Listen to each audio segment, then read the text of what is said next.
and I'm hoping that my mic is excellent. Good morning, everyone. Thank you for choosing to be with us today. And I do want to commend the National Council of Resistance of Iran for hosting this amazing convention. And of course, my compliments to the previous panel. Thank you for your insightful presentation.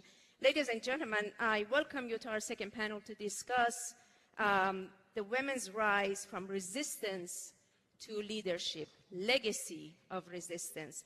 So our panel will focus on the highlights of Iranian women and the enduring legacy of the resistance, which really dates back to more than 100 years. I think the previous panel was referring to the 1906 constitutional movement, and we will be remiss not to mention that even though that women played a very strong role in that movement, they were marginalized. They were marginalized as part of the Article 2 in that constitution, where the women did not gain the full citizenship. So as you can imagine, Iranian women have been at this fight for a long time.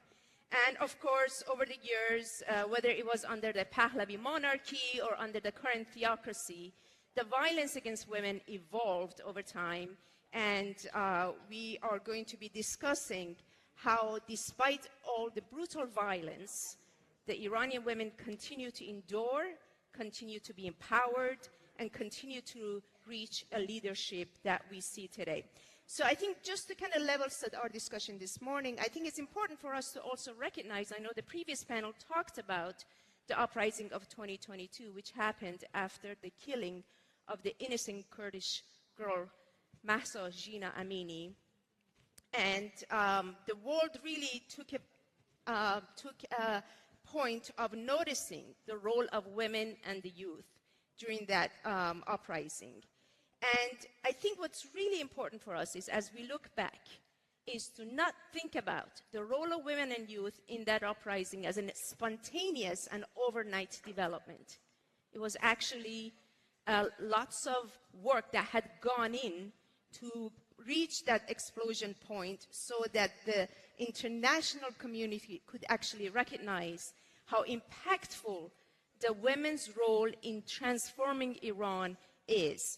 So I think, again, it's extremely important that we understand how Iranian women have become a decisive force for change, a change for a democratic Iran, and a change that is really an inclusive change. We see women from all walks of life. We see women from all different parts of Iranian nationality: Azeri, Turk, Kurd, Baluchi, Lor. Every nationality of the Iranian population and the country is represented among the ranks and file of the Iranian resistance. So I know the previous panel spoke tremendously about the role of Iran's main opposition group, the MEK, and how important they are in transforming what is happening in the society that is striving for change.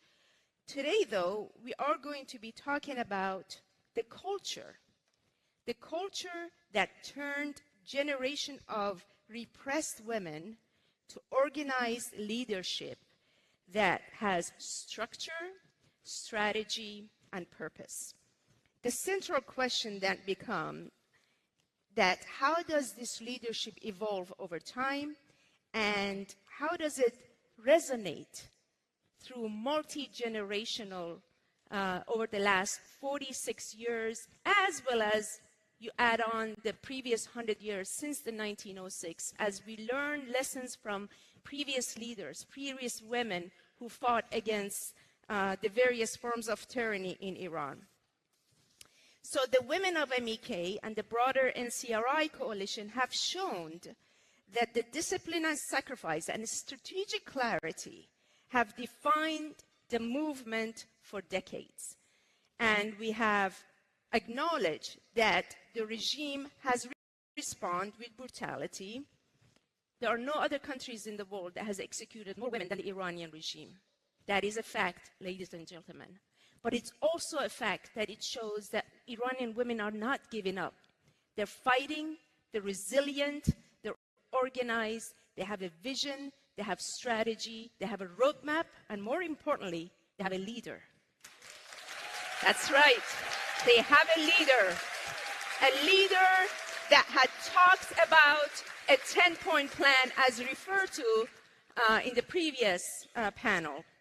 So in this conversation, we are looking at how Iranian women become the core of the resistance, how they have sustained their activism, and how they have endured unimaginable repression, yet they have risen to leadership. So I am honored to be joined by Dr. Azadeh Sami and Hanane Amanpour, attorney and women's rights activist, and Dr. Azadeh Zangine. Thank you so much for joining us this morning. I do want to remind everyone to please use your QR code to send in your questions. We will welcome your questions after we go through our moderated session of our panel. So, Dr. Sami, let me start with you first. I really would love for you to kind of set up the historical context for us. Can you share with us the journey and the turning point that has helped the women of Iran to break the barriers, to see the result of the leadership that we see today? Well, thank you so much, Dr. Seferat, for that very, very important question. As you said, the leadership of women did not come without struggle, and it certainly did not come overnight. To really understand women's leadership in Iran's resistance, we must first look at the patterns of oppression that have occurred over the last century. Under the monarchy, elite women had selective visibility, but politically active women faced constant surveillance, arrest, torture, execution, and exile. Then the clerical regime came and converted misogyny into state doctrine with the compulsory hijab, with the discriminatory family laws, and gender apartheid. All of these became tools of political control. Since then, from early on, the regime imprisoned, tortured, executed, and massacred women. And this was all because the regime felt and still feels threatened by women. They knew that women's emancipation means the end of tyranny. So you could say that this journey of oppression brought out the women's strength and potential. So they joined resistance organizations, especially the MEK, in large numbers in the early 80s. Many of them faced cultural backlash at home for being politically active. I'm talking about mothers, sisters, wives, daughters. But they persisted. So what did the MEK do? And this was brilliant. They formulated and they formally implemented an emancipatory leadership framework that put qualified, committed women in senior, strategic, and operational roles. So this created a real pathway for women to lead, to organize, and to command. Now, 30 years later, this has made the MEK the longest running women-led movement in the region. Ladies and gentlemen, I do want to double down on that. I don't think across the international community, any other country has such a powerful movement of women that has been so enduring for so many years. That is absolutely indeed. Right. That's absolutely right. I mean, this framework is actually the secret sauce behind the movement's multi-generational appeal inside Iran and across the diaspora for women and girls. So how does this framework look today? We have women who are operational leaders inside and outside of Iran. The resistance units contain a strong female core, and this is something that the regime has actually confessed. And the diaspora rallies show powerful cross-generational participation of youth, women, and girls. So in short, we can say that it was this systemic oppression that allowed the leaders to emerge. But not only that, the MEK created the structure to empower these women. This is the egalitarian path toward a free, democratic Iran that is lived in practice and not just in theory. This is great. Thank you, Dr. Sami. Ms. Amanpour, I want to turn to you next. I do want to talk about the violence against women, both under the Shah and under the current regime. Dr. Sami just referred to some of that. I know your focus has been on institutionalized gender inequality in Iran under this current regime. Can you talk about that? And also, I do want to talk about those women who have risen to resist this regime. How did they come under attack by this regime, above and beyond the torture and the executions that they faced? Yes. Thank you, Dr. Separad. That's a very important question, and thank you for having me here on the panel today. I think it's important to remember that at its foundation, the Islamic Republic is founded on gender-segregated law. It is, in fact, enshrined in the Constitution under the Velayat Faqih, where women's rights, both in their personal lives and in their public lives, are completely governed by the government. So in their personal lives, we see incidents of marriage and divorce, custody, inheritance, things of that nature. We see that women's rights are denied to them. They have no equal rights under the law. And in the public sphere, we see, women are not allowed to be president. They're not allowed to be judges. And so they're not allowed any sort of real positions of power within the public sphere.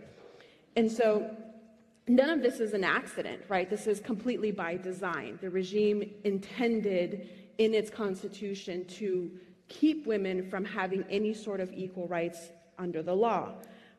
Yet somehow we continue to see Iranian women finding their way to the front lines of the resistance. And it's sort of this amazing phenomenon of how it is that that comes to be. So I think within the MEK, we can look at a really sort of brilliant model of how that came to be. Starting in the early 80s, in 1985, we started to see women being put into positions of, political, diplomatic, organizational power and whatnot within the MEK. And then in 1993, we actually see Mrs. Maryam Rajavi become the president-elect of the NCRI. And so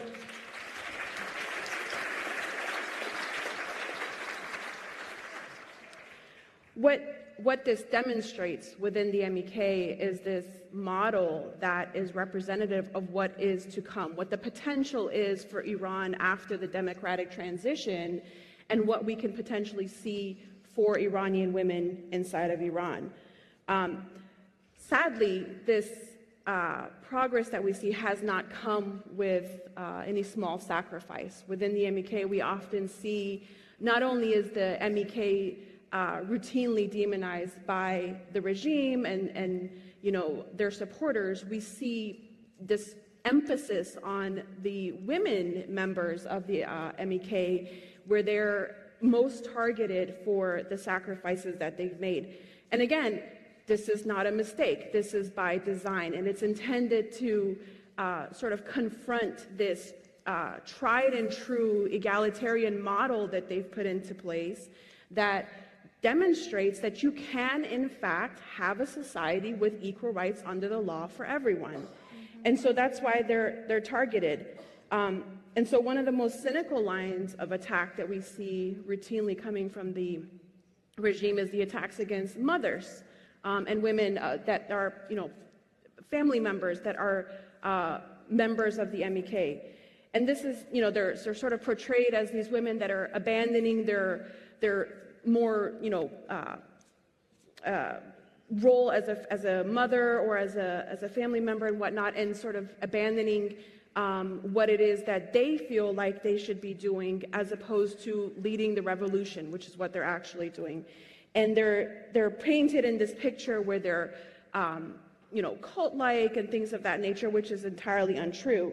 Now, this is in stark contrast to other roles that we've seen for women across the world and other anti-authoritarian movements. So we see, for example, in South Africa, in the anti-apartheid movement, in the French Revolution, and World War II women activists, the Ukrainian women, things like that. They're sort of propped up as doing what needs to be done and being on the front lines, and they're respected for those positions, where in stark contrast we see the Iranian women are demonized for doing exactly the same thing, So there is a double standard. there is absolutely a double standard there, where we see that the Iranian women are being painted in this negative light in stark contrast to their female counterparts in other parts of the world. This is really important. This is the cultural transformation. This is the cultural revolution that the women of MEK have launched, yet instead of being celebrated, they're being demonized for the courage that they have, because they broke the traditions. They broke the tradition of being a mom, stay-home wife, and subdued daughter or sisters, and they went straight to the front line to fight against this regime. They did. They absolutely did.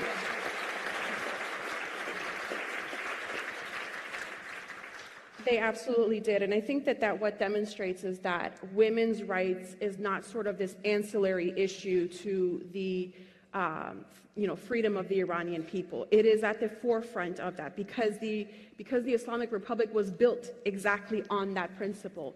And to say that there is some version of democracy that works without that goes against any principle of democracy. And this is exactly why the regime has gone, for all of these decades, has gone so far out of its way to paint Iranian women in a very different light than what they actually are. Well said. So I think you both spoke about the misogyny in power, and of course, more importantly, the revolution of women to fight against that misogyny. So Dr. Zanganeh, I want to turn to you. I know as a teenager, you lived in Iran for 2 years. so you actually experienced seeing the IRGC and the paramilitary Basijis in the streets and how they treat women. Can you talk about that? And also, tell us what keeps the women of Iran going? Yes, good morning, and thank you. I'd like to start with something personal, just because it's shaped my understanding of what it really means to navigate life in Iran as a girl and as a woman. I grew up in the United States. I am a first-generation Iranian American. We have all the freedoms that a lot of us take for granted here. And I found myself as a young teenager basically transplanted in Iran in a middle school, a very ordinary middle school, fully immersed, speaking Farsi as the only language, and following all the rules and expectations that are expected in an all-girls middle school in Iran. And what I very quickly observed is how prominent the repression is. It's not something abstract there. It's something that they live by every day. Every decision they make, every move they make, every choice that they make, they are under severe repression. And growing up there, I watched this, up close, firsthand, in so many ways, big and small. You're kind of encouraged to stay quiet, agree, not ask questions. And womanhood in Iran is essentially something that's to be managed or controlled. Or defined by a man. Defined by men, exactly. And being somebody that grew up in America where the opposite is true, I had a hard time accepting that. And a lot of girls do. And I just remember, excuse me, and I just remember thinking how different it felt, moving from a childhood where our freedoms are they shape our reality here, to somewhere like Iran, where girls didn't really grasp even the concept of freedom. And I think that reality has really, it connects to the deeper history of Iranian women and their pivotal roles as the backbone of every major movement for change, from the 1906 constitutional revolution to the struggle against the monarchy, to the 1980s crackdown, and to the most recent crackdowns. the theme here is that women have led these revolutions. The MEK's women-led model is an extension and an elevation of this historical struggle. For decades, women inside Iran and inside the MEK have held real leadership, not symbolic, but in practice, in operational roles, strategic roles, roles that require a lot of discipline, sacrifice, and vision. This organization has really broken the glass ceiling when it comes to women in leadership.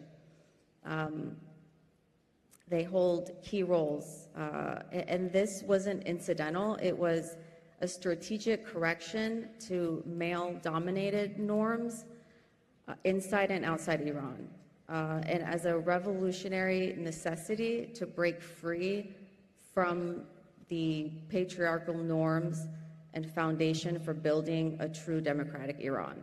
And I think this is a key ingredient. And in your view, you believe this is what keeps the Iranian women going? I think so. I think that it's a combination of their lived truth and a lived example. They see that this is possible. They know the injustice is real. They've experienced it. They live it every day. But they also know that leadership is possible. They've seen it modeled by these Iranian women that came before them. And I think that combination,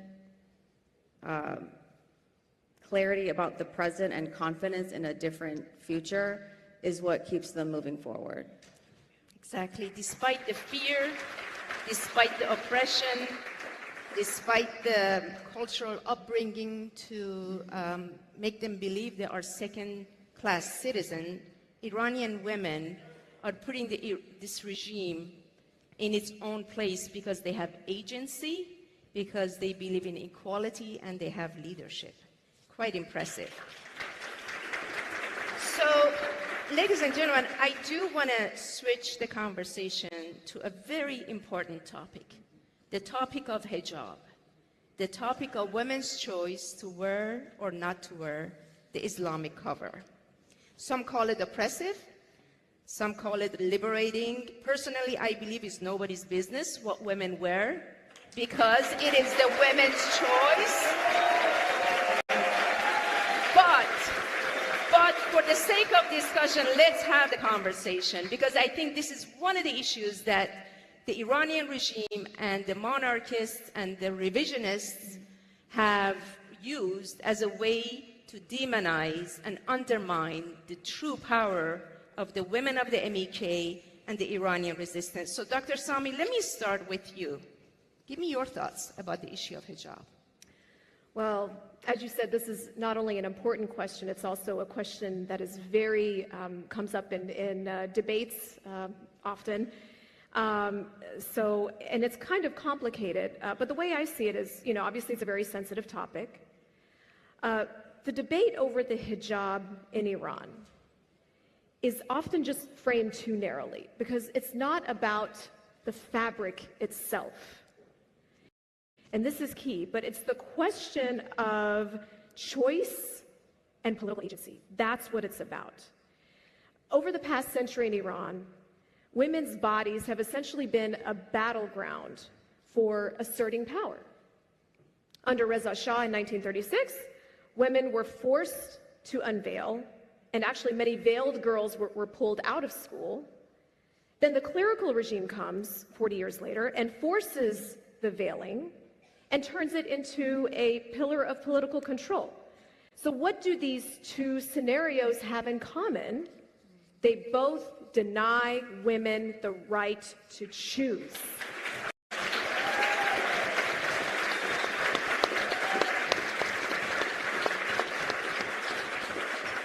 So when Iranian women are demanding freedom, they're not just simply debating dress codes. They're challenging a state compulsion in all of its forms. And their demands go far beyond hijab, and it reflects a broader struggle for equality, dignity, and participation in public life. This is also why, when we look at Maryam Rajavi's point of view, it's very clear as she says, no to compulsory hijab, no to compulsory religion, no to compulsory government. And at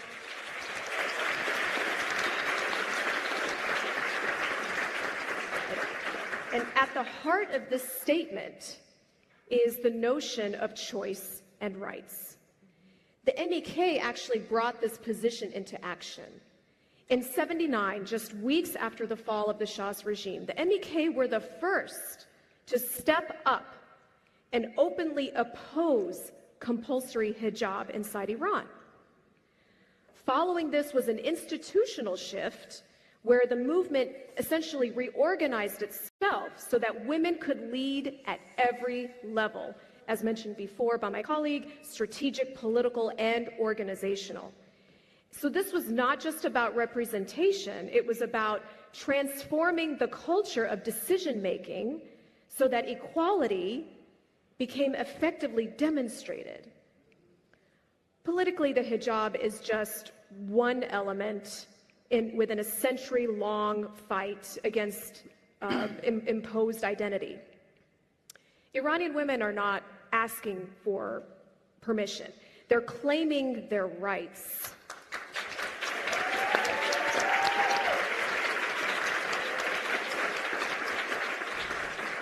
They're claiming their rights, whether veiled or unveiled, to be full, equal, and self-determining citizens.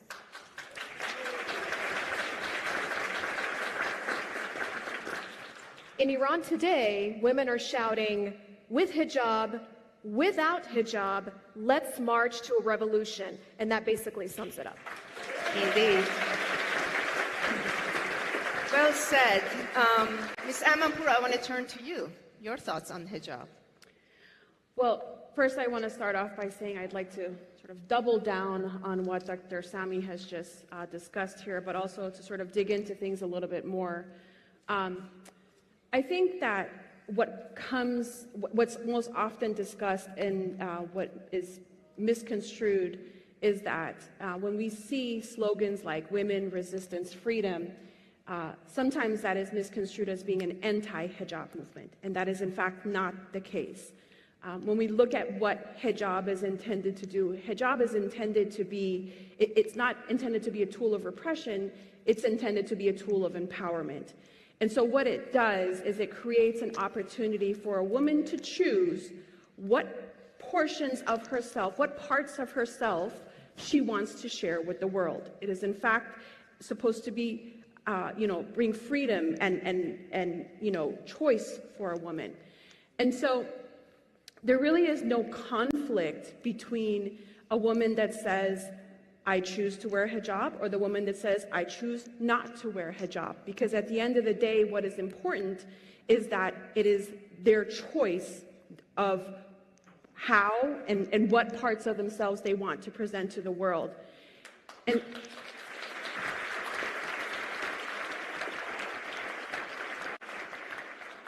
I think that what's also important to remember is that for a woman that wears hijab, to have hijab be compulsory is equally insulting and equally oppressive as it is to the woman who doesn't wear hijab.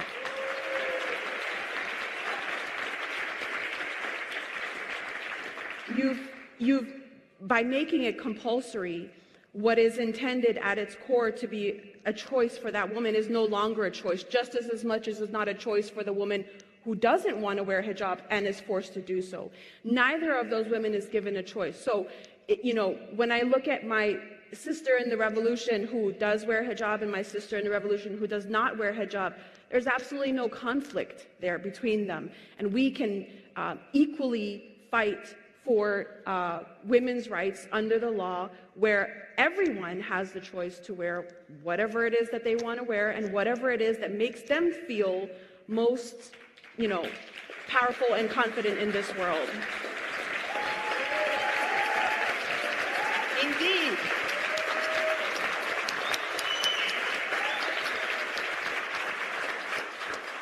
So I really hope we have put that issue to rest. And I think from this point on, if a man asks why the MEK women are wearing a hijab, I would simply say it is none of your business. And if a woman asks why MEK women are wearing a hijab, I would simply say, welcome the conversation. Let's sit down and talk about choice.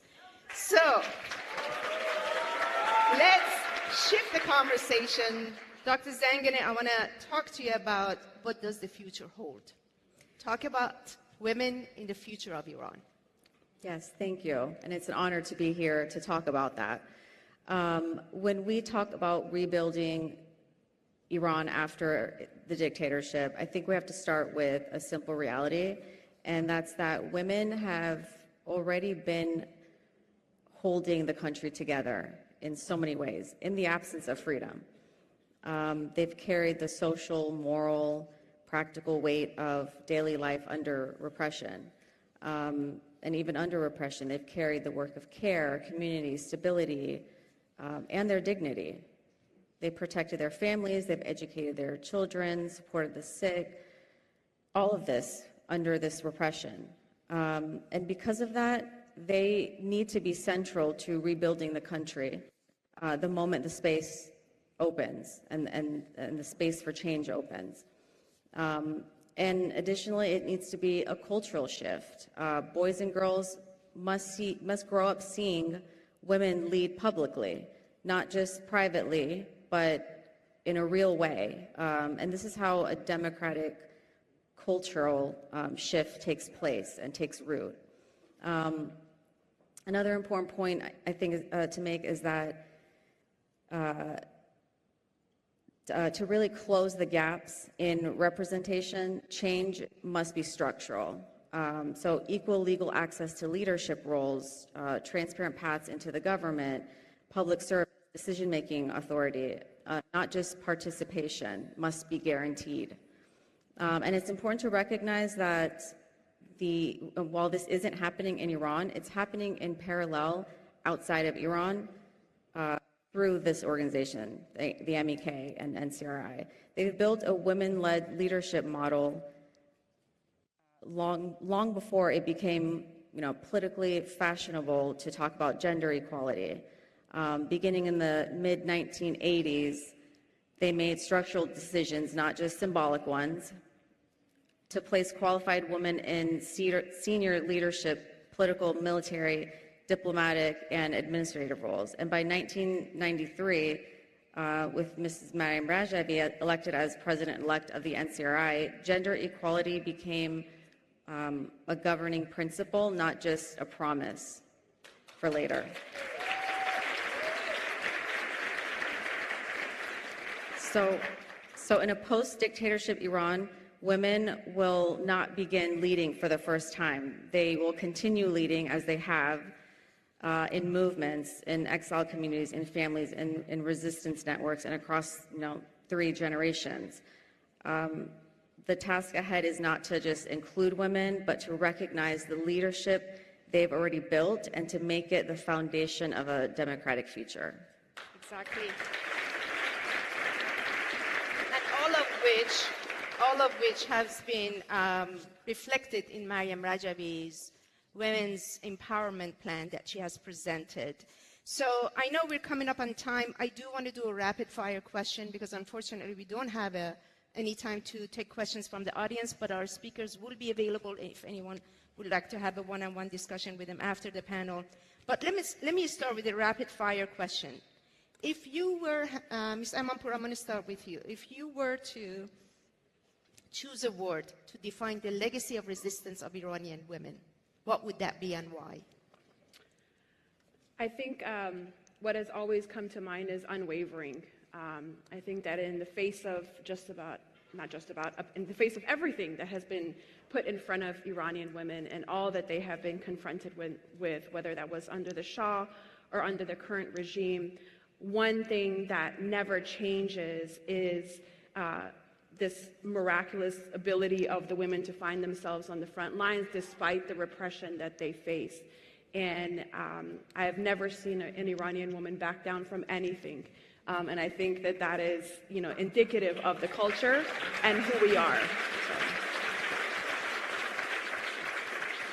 All right, Dr. Sami, what's your word and why?